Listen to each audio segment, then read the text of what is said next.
to a very special podcast episode for both our Experience Darden podcast as well as our ExecMBA podcast.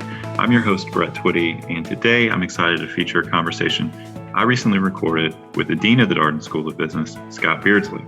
Scott recently took time out of his very busy schedule to come on the podcast and talk a little bit more about his background, how he's navigating a current coronavirus pandemic, and thinking about leading the school into the future.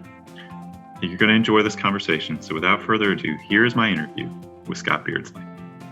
Scott, welcome to the podcast. Thanks, Brett.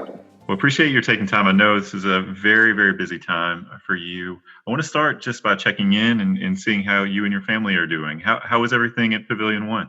Everything's going well. We have a full house. Our three adult children, age 23, 26, and 28, are all home, plus one of their girlfriend who's a master's student at McIntyre, and our niece. So we have a full house and a new puppy named Lonnie. She's a beautiful golden retriever, and it brings a lot of joy to us. We're very fortunate. No one is sick for the moment, but we're all working and living out of Pavilion One on the lawn in our UNESCO World Heritage Site at UVA, and there's a lot better. There's not a lot better places to be. I feel very privileged to be right where we are, and we're doing fine. Thanks for asking. I'm glad to hear that. It does sound like a full house. So I've seen Lonnie on social media, a beautiful dog. What was the inspiration for getting a puppy? Well, we had a golden retriever for a long time. Her name was Java, and she passed away about a year ago. And she was 17 years old as a golden, so we were lucky to have her, and we just love dogs and golden retrievers in particular, and so we signed up for a new one, and Lonnie was brought into the world at the end of January, and we were able to pick her up in February. She was actually born maybe in December, but we were able to pick her up in February, and she's named after the residents that live on the lawn, which we call Lonnies, and so she's now queen of the lawn. I have no doubt about that. I know what a big tennis fan you are, and I know your days have likely been very long and full of activity. What are you doing to maintain your energy and sort of take a break from time to time? Are you reading anything, watching anything? How are you spending this time? All of the above. I'm a big believer in managing your energy levels. It's as important as managing your time. If you want to get the most out of the time that you have, you need to manage your energy properly. And I've been reading some interesting books, notably a book called Ikigai on meaning. And I've been starting to read A Brief History of Time by Stephen Hawking, and also a science fiction fantasy novel by Terry Goodkind, who is one of my favorite science fiction and fantasy authors. So I've been reading a lot. I also listen to music because I'm a music fan and used to sing in a band. So I've been listening to some of my favorite live performances, like David Gilmour, the guitarist of Pink Floyd, live in Gdansk, some Coldplay live concerts, and also Celebration Day, which was Led Zeppelin's last live concert, and also Muse, some tracks from Muse's latest album. I saw them last summer in the Stade de France, and then physically I walk to and from Darden every day, and also go running with my brother, and occasionally can still play tennis with one of my sons. So those variety of things I'm doing to keep my energy level up. And of course, playing with Lonnie and just being with my family is something that I always take great energy from. I love seeing our children, and they're usually not home anymore, but the COVID crisis has brought them back for a short period of time, and I'll take the silver lining there. For those of our listeners who have not spent time in Charlottesville, this is truly one of the beautiful times of the year in Charlottesville. Obviously, natural beauty of the place is one of the real highlights of being able to be there as a as a student. But April, May, it's a great time. So just to reiterate, if you're trying to imagine what Charlottesville is like right now, it's very, very nice. And so, Scott, I thought we might take this opportunity on the podcast to talk more about your background and your story, and also your leadership philosophy, and how that's helping you sort of navigate this uncertain time. So, our listeners may not know your story. So, tell us more about you, where you're from, and your career. I wrote a book on it, if anybody's really interested, called Higher Calling: The Rise of Non-Traditional Leaders in Higher Education. But the brief story is that I was born in Maine and then raised in Alaska. We moved there when I was a kid, and then studied in Boston, and initially as an electrical engineer at Tufts University, then worked in Silicon Valley, hit the first tech bubble, and then went to business school at MIT. And after that, joined McKinsey and Company, where I did a 26-year career, of which 24 of those years were in Brussels, Belgium. I married a French woman, and we moved to Europe. And from there, I ended up moving from Waterloo, Belgium, back to the United States to join the University of Virginia in Charlottesville. So I've had a very wide-ranging career. I've lived in different places, and I worked in over 40 different countries while I was at McKinsey. So I'm kind of a global citizen, a little bit of a nomad, but with deep roots, and love what I'm doing. I realize that, the things that give me the greatest meaning in life are related to helping other people achieve their full potential. And I'm a deep believer in education, and I came from a family of educators. And so I was the black sheep of the family that ended up going into the business world. And at some point I figured out that maybe it would be the right thing for me to go into higher education. And I did my doctorate while I was on the board of directors at McKinsey at University of Pennsylvania. I studied higher education management and did my doctorate in that field, and just decided that I wanted to have another full chapter in my life related to helping other people in education. And that led me to Darden, and it started 5 years ago. So it's gone quickly, and I'm delighted that I made that choice, and it's worked out well. Did you always know you wanted to live outside the United States? We talked to students who that was always part of their plan. I wonder if that was part of your plan.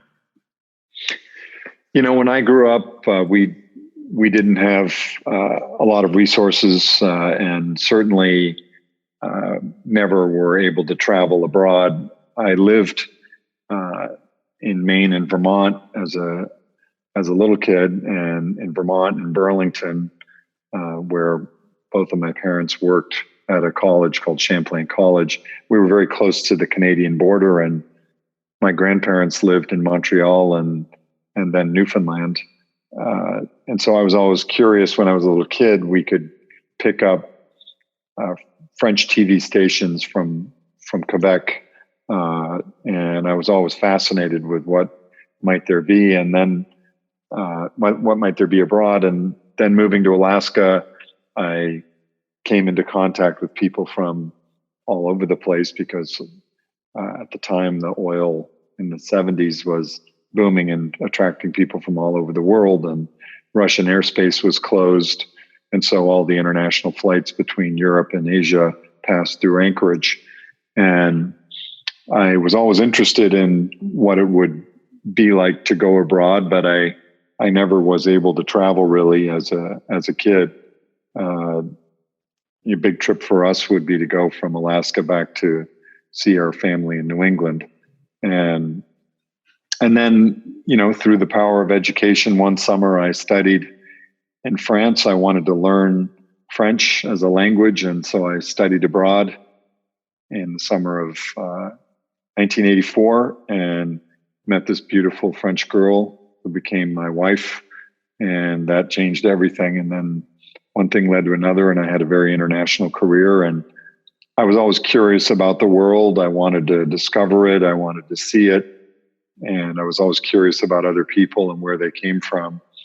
And I was very blessed to have a career that allowed me to work all over the world, which was something that I was attracted to by my natural curiosity in other people and other cultures.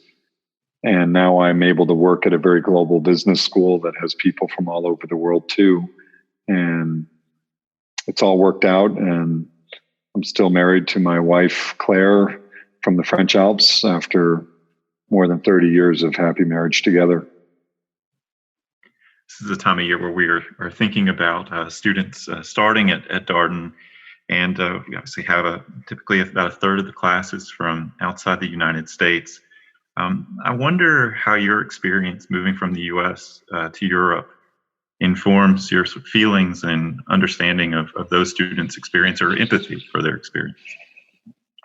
I have a deep belief that business is global, and I have a huge spot in my heart for people from other countries because my own wife is not American, and our three children are Belgian, French, and American citizens. They're citizens of three countries, and I myself am also a citizen of France in addition to the United States.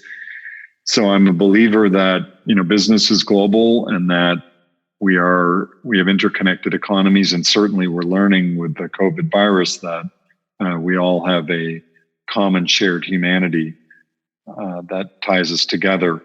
And our commitment to international students and global business couldn't be stronger at Darden. And it's just been, reinforced by my own work all over the world and also my personal life that there is a lot of connections and that business is truly global. You name me an industry that has no international component to it. And, I'm interested in talking to you. Almost everything has some component, whether it's buying ingredients in your supply chain or having different customers, even something as simple as education has a very global component to it. So, we're really looking forward, as we always do, to a global incoming class, students that have a global perspective. They want to learn about the world. Maybe they've experienced some geography through their personal or professional life, just people with different perspectives, different backgrounds, and certainly those who have the right mindset to want to learn about the world and how business operates globally. That's the kind of the way I think about it, and feel right at home.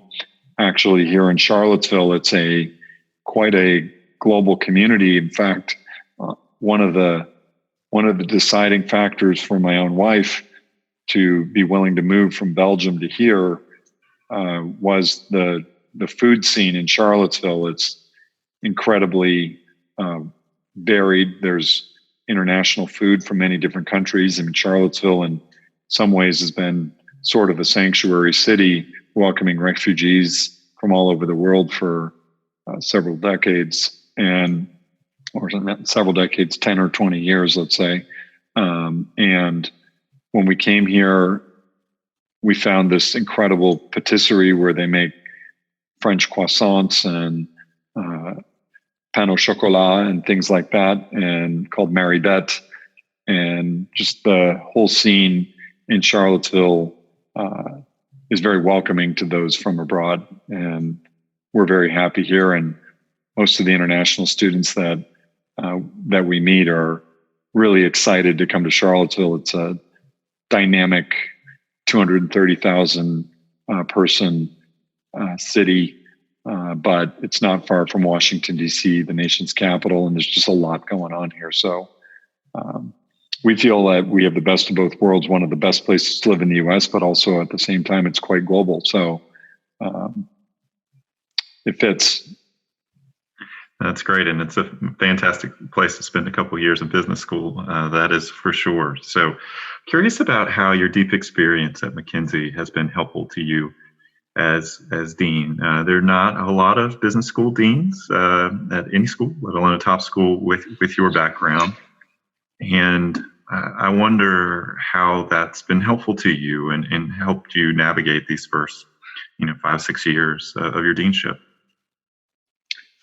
Yeah, well, I'm not here to say that my background is better than anyone else's background, but it's my background, and what I can say with certainty is that the global experiences I had at McKinsey, the opportunity to lead in a setting where shared governance, McKinsey's a private partnership, and you have to lead through influence and through shared governance rather than through hierarchy.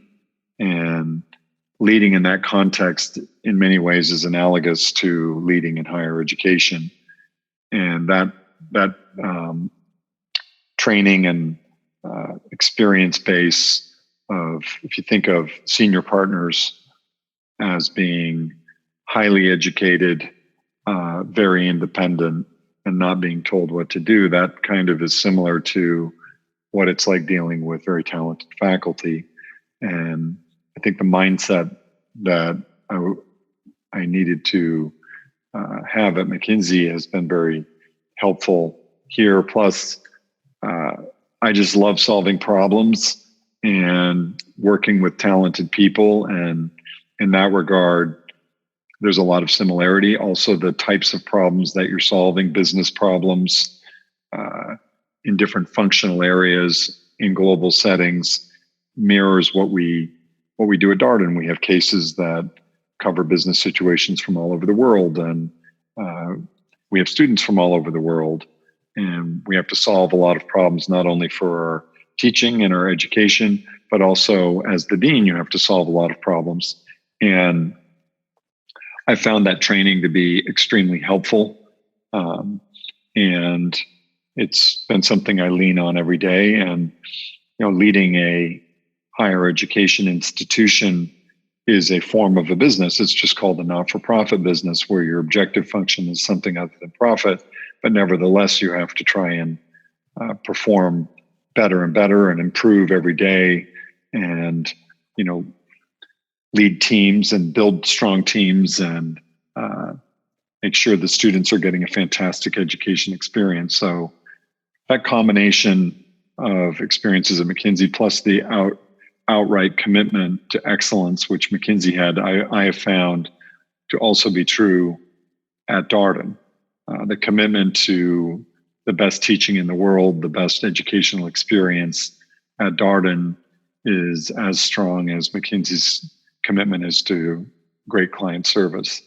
And so I've found there just to be a tremendous number of analogies. Of course, the main difference is that McKinsey is a for-profit institution and has a different objective function than Darden does. But there are a lot of similarities, values-based, lots of talented people, very global, leading through shared governance, and so on.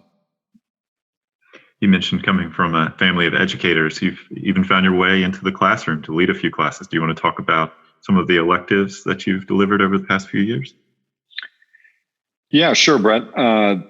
I really enjoy teaching. My teaching load is actually zero. I'm not expected to teach at Darden, but I choose to teach a number of courses because I want to learn myself as a lifelong learner, and I just love students. And I thought it would be a great opportunity for me to grow as a person, to learn from some of the best professors at Darden. So I developed a number of different courses. So to give you all a sense, I teach basically a strategy consulting elective and examine some of the key strategic frameworks that you can use with corporations. So I teach one section of that in the executive MBA and one section of that in the residential MBA. I teach a course in Thomas Jefferson's original classroom, which would be our dining room in Pavilion 1. And that course is called Maximizing Leadership Potential in Sports and Business. And really, it's a course about how do you get the most out of your life.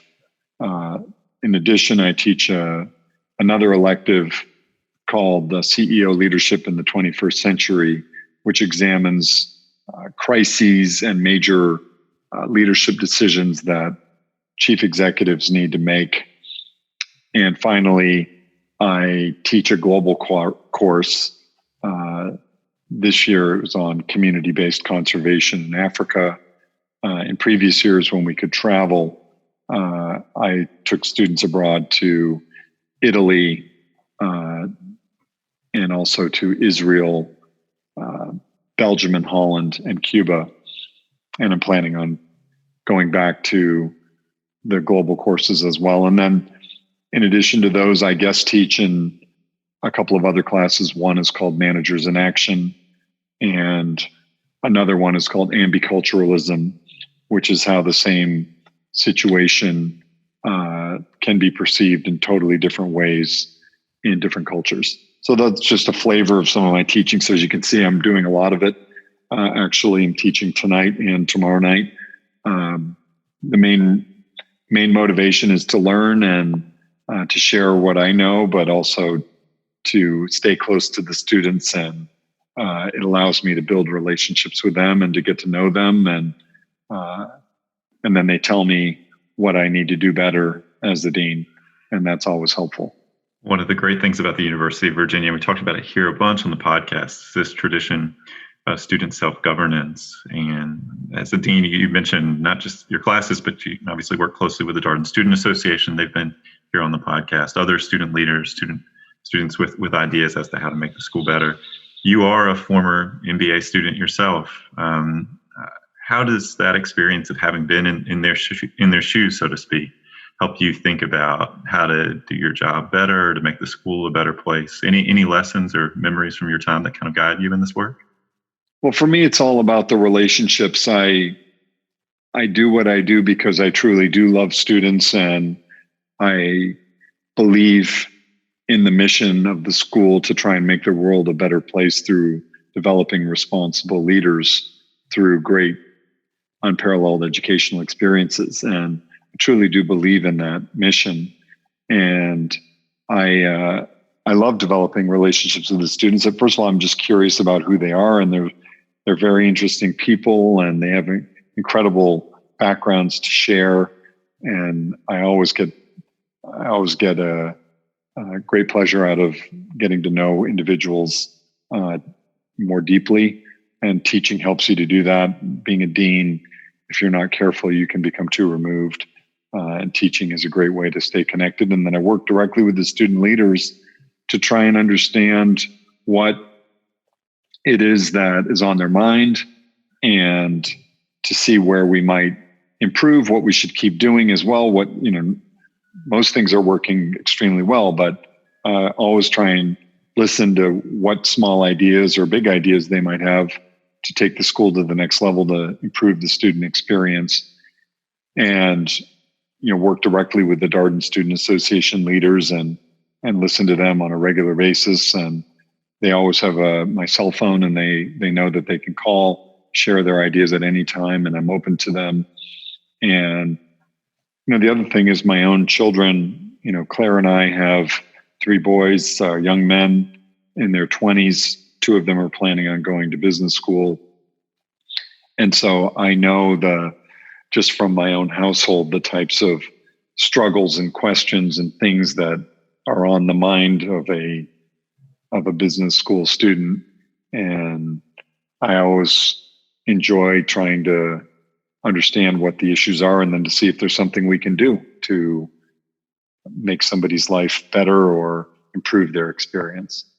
Well, that is, I think, one of the unique aspects of Darden is this sense of community and the way it's expressed because of the small size of the school combined with the learning experience. Faculty and students talk so much about the locus of the community really being born in the classroom. Sort of everything springs from the way that students learn, and this great tradition of students being engaged outside the classroom. It's over 50 student organizations at this point, which is incredible. So I want to take some time here to talk about where we are right now as a school, everything that's going on, obviously higher education, unprecedented times in some ways, at least recently. What has the past month been like for you? I was thinking earlier today about how, you kind of transition to virtual classes, and those are ongoing as we finish out Q4, and obviously a lot happening at the school as we respond to the coronavirus pandemic. How have things been for you as you've navigated this? At one level, they've been extremely busy and intense because there's just been such a fast-changing environment. It's been all hands on deck. At the same time, it's also been a period of great innovation and teamwork and collaboration. The interesting thing about the current crisis is that with little travel, there's actually more time to think and to get things done. And I've just seen a surge of teamwork and innovation, collaboration, because I don't have to travel as much as I might otherwise. And that has allowed us to come up with some of the innovations that you all are starting to see. But I won't lie. It's definitely been very intense, and the need to communicate and make decisions quickly, and to work also with the university and within the confines of a overall framework. We don't make all decisions by ourselves at Darden. We sometimes have to listen to the governor or the president of the United States and to their guidance, or to the university president or the community of Charlottesville. There's different levels of authority, and we've tried to focus on what do we know and what do we control at Darden, and to move as quickly and decisively as we can based on facts, based on teamwork and collaboration, listening to lots of different people to address the situation. In what might be a little bit ironic, I teach a class on scenario-based planning and a strategy under uncertainty. And so I've been very well served in the last 4 to 6 weeks with plenty of uncertainty, and how do you make decisions in that type of environment. But I found that to be a very good period of time, and also one of intense connectedness. So in one way, you're isolated during the COVID virus because you can't see people physically except your family, your immediate family in person.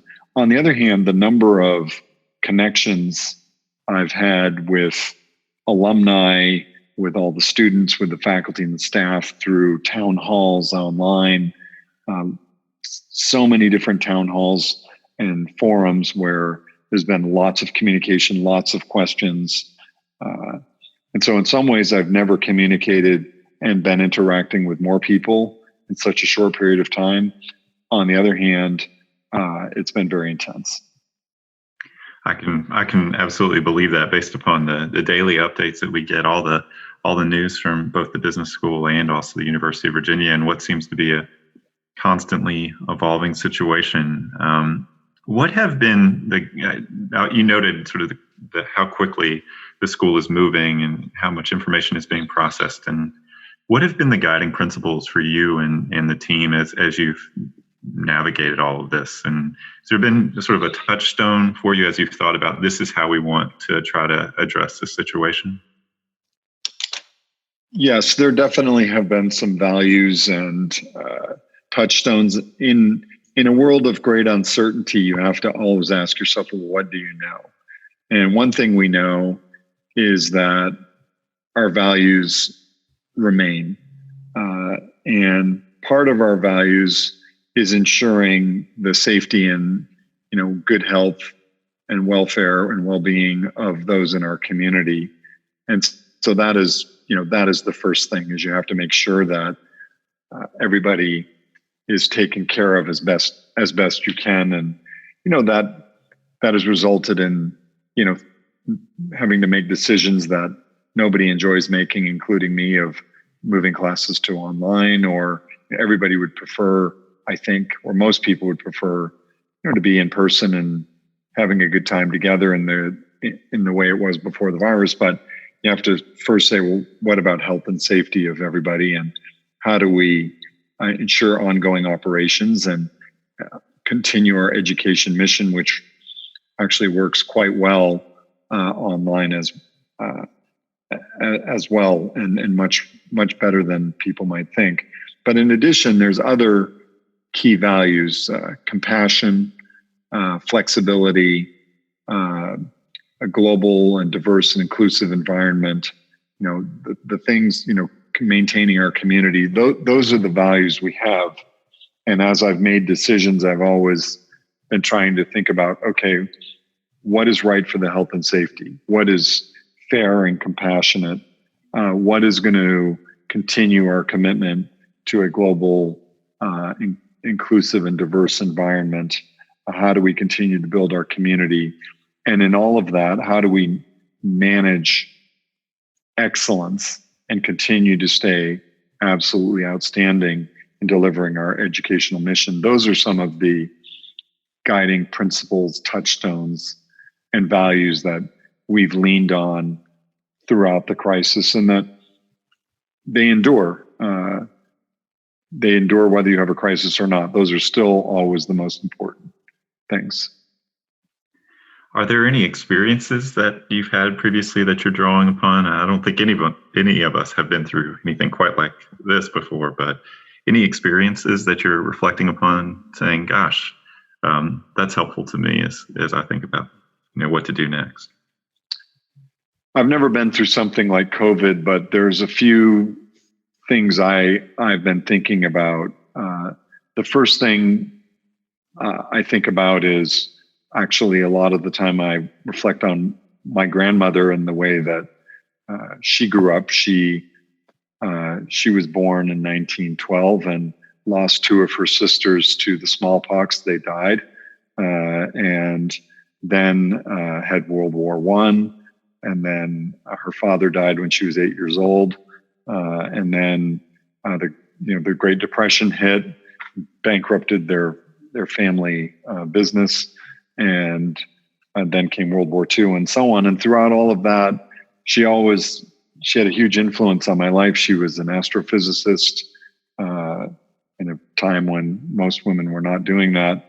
And she always told me that, there's a way through these crises, and she was one of the most optimistic people I've ever seen.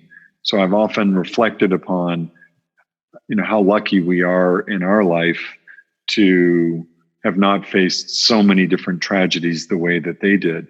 In my brief experience on this earth, there's a number of difficult obstacles or situations I've seen, each one very different from COVID, but nevertheless that have made me think about what I could learn. When I was in business school, we had Black Monday. The stock market had the largest single day drop it had ever had until that time. And then all the investment banks canceled job offers and so on. I've seen tech bubbles, and then September 11th, for sure, I had just flown out of New York Kennedy Airport on one of the last flights out before September 11th. I touched down in Belgium right when the planes were hitting the World Trade Center.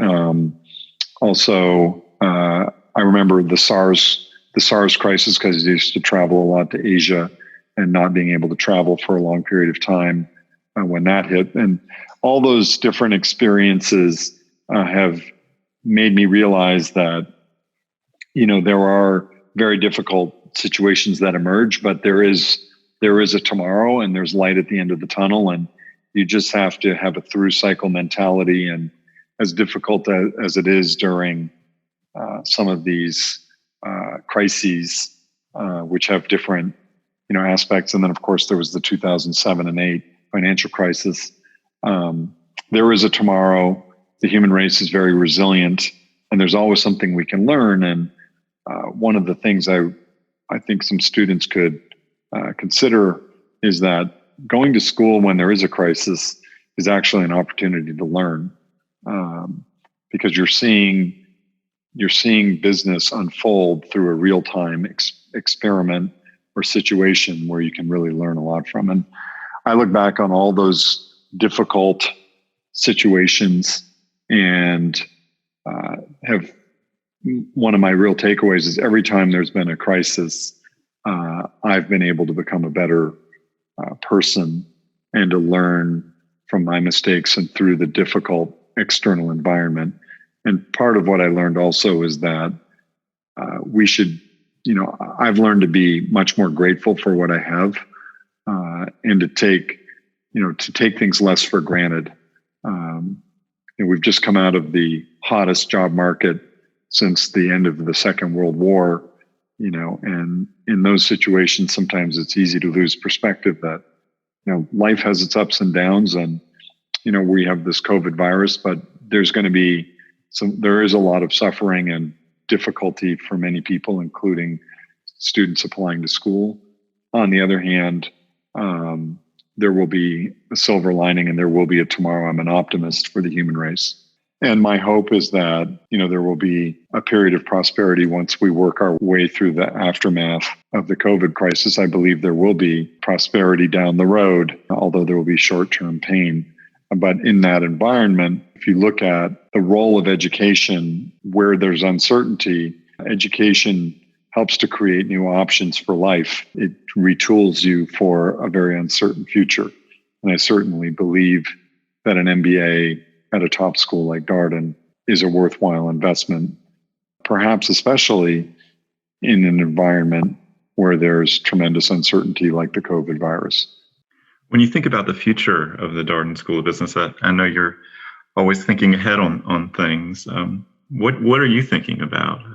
Short term, long term? What's on your mind? Good leaders always need to have both a microscope and a telescope at the same time. You gotta be looking at the near term and saying, what do I need to do now? And then you need to have a look around the corner to see what's on the horizon, because some things take a longer period of time to achieve. We're doing both at Darden. A lot of the short-term adjustments and innovations the prospective students have seen and read about, the new late start option becoming more test flexible, things like that. And there are many others I won't repeat because they've been published clearly, but also looking on the horizon, we're very optimistic about the future for Darden. We have a very strong financial situation. We have a very loyal alumni base. Our students are highly sought after by companies to lead. And, we have a very exciting strategy that we're very far along on implementing. We've got our new Washington, D.C. Platform and, a number of exciting projects here at Darden. And so I'm optimistic for the future, recognizing that, the next period of time here is going to have its challenges. There's, the COVID virus is not going away anytime soon until everybody's vaccinated, which will take, probably well into next year.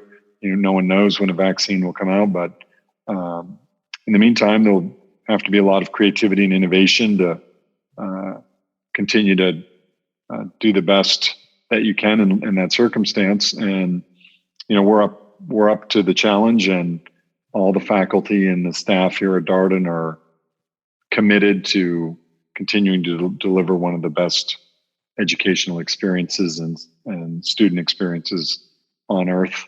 And we will do the best we can with the cards that we are dealt. So we ask kind of the same last question of everyone who comes on the podcast. I'm going to vary it just a little bit here.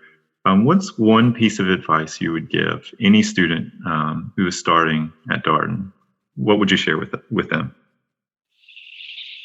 One piece of advice would be to manage your energy to get the most out of your time. A lot of people just think about how to manage your time, but actually the secret to getting the most out of your time is to manage your energy properly, especially even if you take the current COVID situation. There's a lot of things that drain your energy. If you watch too much of the news and all the body counts and things like that, it's really an energy drain. So you have to go back to basics and say, what are the things that actually give me meaning and give me energy on an emotional, spiritual, physical, or intellectual level, and make sure that you do some things to replenish your energy tank, because it's a lot of other things that will take energy away from you. And the amount of time we have on this world is limited, so the real secret is to make the most of the time that you have. And I have found that focusing on managing energy is one of the best things that you can do to get the most out of your life. Well, Scott, thank you so much for taking time for the podcast. It was great having you on here and talking with you about all these things. We covered a lot of ground. I hope you and your family stay safe, and thank you again. Thank you, and thank you, everybody. I hope to see you at Darden on ground soon. Thanks a lot, Brett. And that was my interview with Scott Beardsley, Dean of the Darden School of Business. As always, if you have any comments, suggestions, requests, anything you'd like for us to cover here on the podcast, we're all ears.